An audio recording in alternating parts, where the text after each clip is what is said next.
জাল পাসপোর্ট চক্রে তদন্তে ইডির অভিযান, একাধিক জায়গায় তল্লাশি, বেশ কয়েকজন আটক ইতিমধ্যে।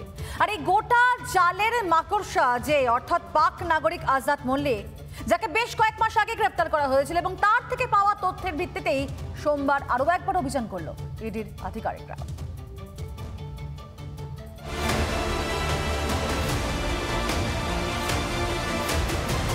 নদিয়ার চাকদার চুয়াডাঙ্গা এখানকার পরারি গ্রামে দিনমজুরের বাড়িতে ইডির হানা, আটক দুই ছেলে ও তাদের বাবা।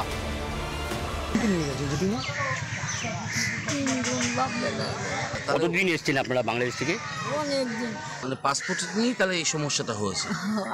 যে পাসপোর্ট কইরা দিছে যেই লোকটায়, সেই লোকটার বাড়ি হয়েছে শিবপুর কালীবাজার। আচ্ছা, শিবপুর হেডারে দৌড়া নিছে। আচ্ছা, হেডায় করে দিছে। আচ্ছা।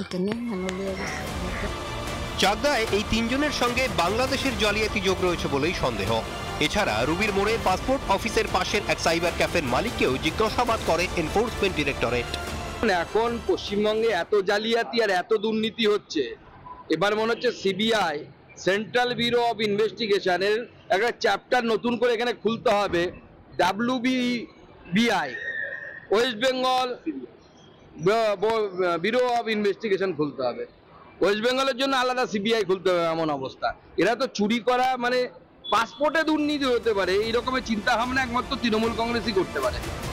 অনুপ্রবেশকারীদের ভারতীয় নথি তৈরি, তারপর তাদের জাল পাসপোর্ট তৈরি, এই কুকর্মের অভিযোগে মাসখানেক আগে আজাদ মল্লিক নামে একজনকে গ্রেফতার করা হয়।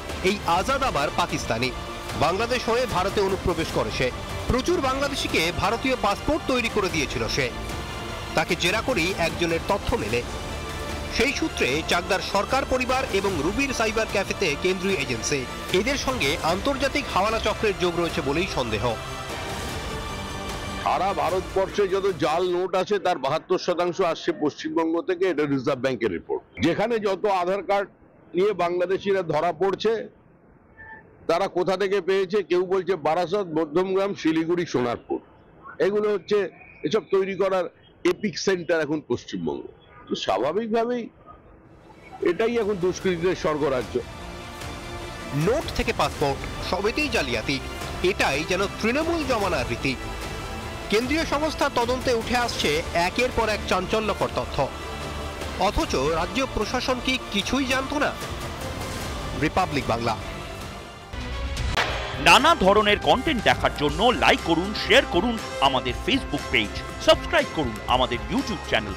পাশাপাশি অন্যান্য ব্রেকিং নিউজের জন্য অবশ্যই চোখ রাখুন রিপাবলিক বাংলায়।